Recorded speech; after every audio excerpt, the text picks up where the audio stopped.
Semua udah diplon lu Hongkong.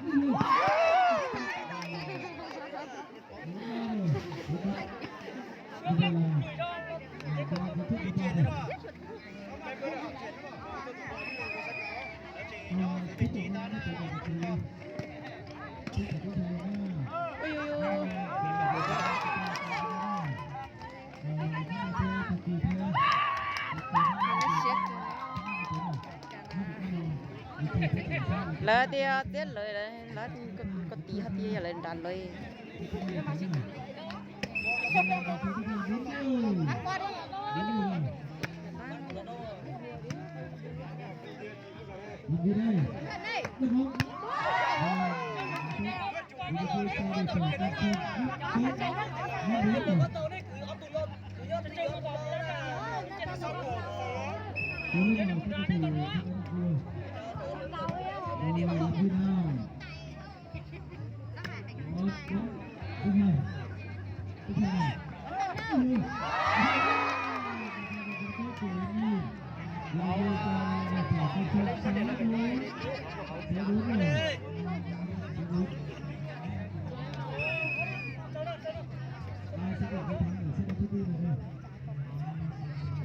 Trời ơi, chuyển sắc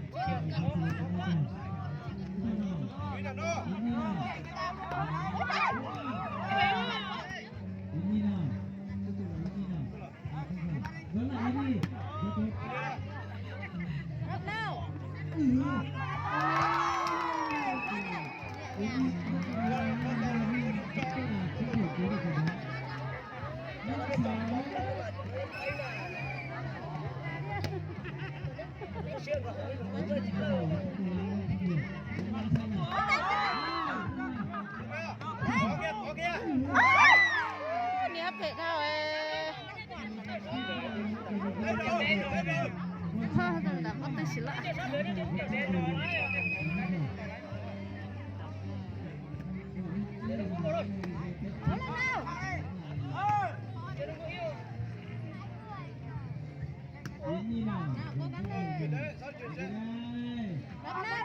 Sao lụt thao ấy.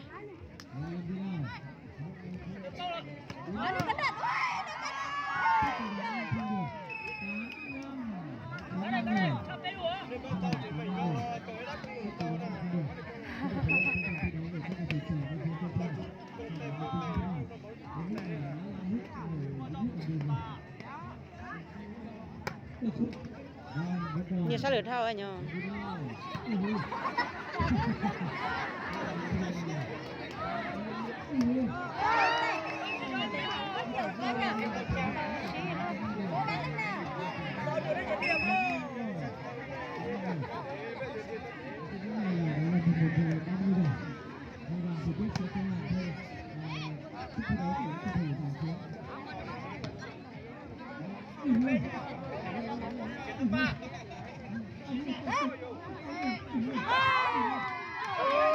tiền nhất thể thao ấy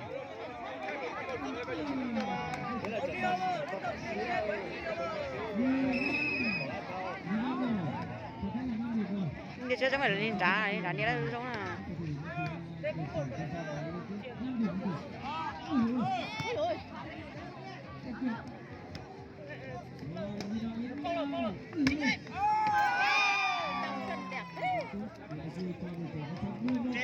đếp đi mà tôi đúng không?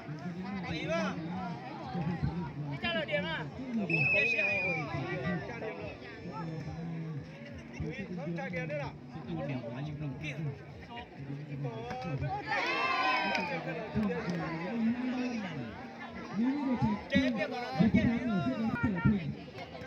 Đội bóng vô địch của mùa giải năm nay. Như vậy là chỉ còn trận đấu thôi thì đội trẻ con trai sẽ chính thức là vô địch. Rất cảm mừng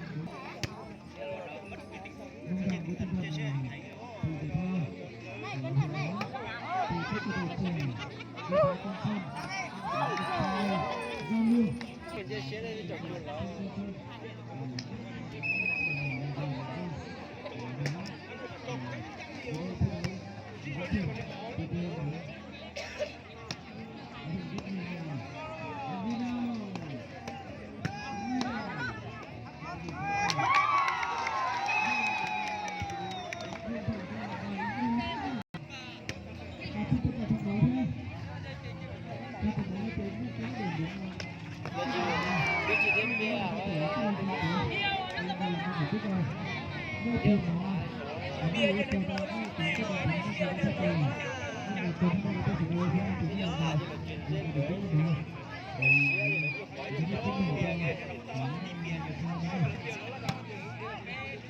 lưu như vậy là 14 7 và các bài vòng 14 7 điều đây.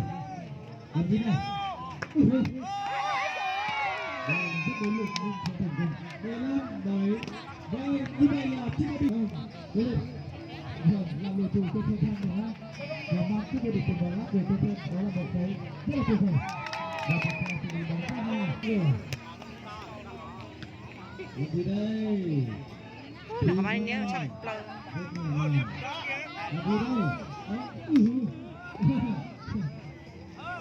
các bạn nhớ chắc là đi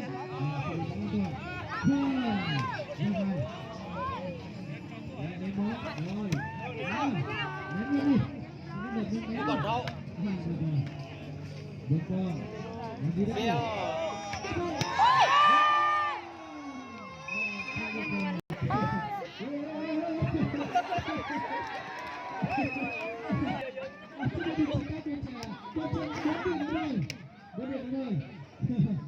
cho tôi đá câu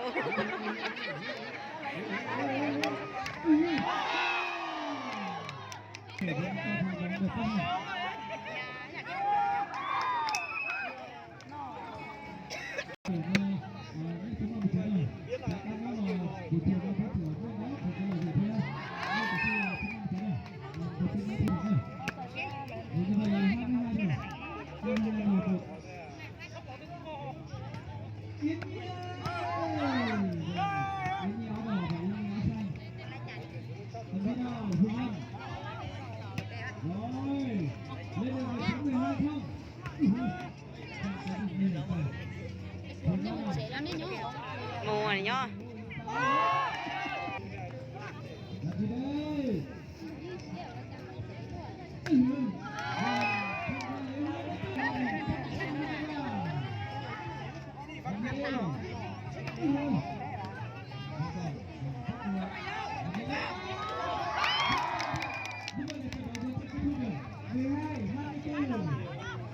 mà